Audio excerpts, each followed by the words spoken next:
Hello friends, good morning. ఈరోజు మనం పచ్చి పులుసు ఎలా తయారు చేసుకోవాలో తెలుసుకుందాం. పచ్చి పులుసుకి కావాల్సిన పదార్థాలు: 4 టమోటాలు, 2 ఎర్రగడ్డలు, ఒక 10 ఎండుమిర్చి సరిపోతాయి. తర్వాత దానిలోకి జీలకర్ర, ఆవాలు, ధనియాలు వేసుకోవాలి. ఫస్ట్ తయారు చేసే విధానం ఎలా అంటే, ప్యాన్ పెట్టుకొని అందులో ఆయిల్ వేసుకోవాలి. కాస్త కాగనిచ్చి ఎండుమిర్చి వేసుకోవాలి. ఎండుమిర్చి వేసుకున్నాక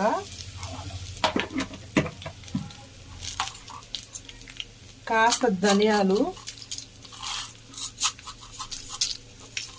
ఒక చిటికెడు సరిపోతాయి.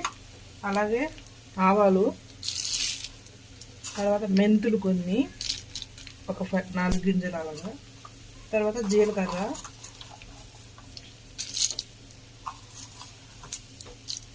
ఇప్పుడు వీటన్నిటిని కలుపుకోవాలి మంచిగా.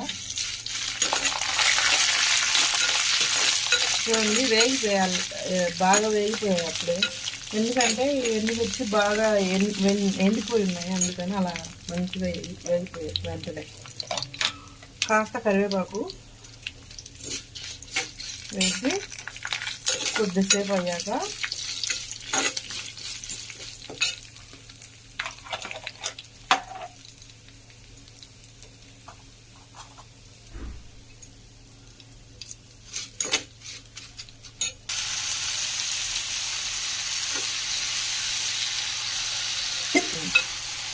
ఇప్పుడు టమోటాలు వేసి ఇలా మంచిగా కలుపుకోవాలి. చూడండి, టమోటాలు, ఎర్రగడ్డలు అన్నీ ఇలా మంచిగా ఇలా కలిపి వేసుకోవాలి. వేసుకొని మళ్ళీ ఒకసారి కలుపుకొని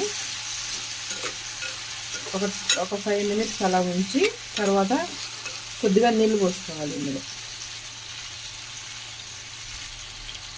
చూడండి, ఇప్పుడు ఉడికేది ఈ టమోటాలు మంచిగా ఉడుకుతుంది. ఒక 5 నిమిషాలు అలా ఉంచి తర్వాత నీళ్ళు పోసుకోవాలి. Glass of water. చూడండి, ఇప్పుడు మగ్గాయి కదా బాగా టమోటాలు. ఇప్పుడు ఒక గ్లాస్ నీళ్ళు పోసుకోవాలి, సరిపోతాయి. అంటే ఉడకాలన్నమాట. అప్పుడు కారం తెలీదు, పుల్లగా చాలా టేస్టీగా ఉంటుంది. ఇప్పుడు సాల్ట్ చూసుకొని, సాల్ట్ సరిపోకపోతే ఇంకాస్త వేసుకొని తర్వాత మళ్ళీ దాని మీద మూత పెట్టుకుని, సాల్ట్ కరెక్ట్గా సరిపోయింది. ఇప్పుడు ఏంటంటే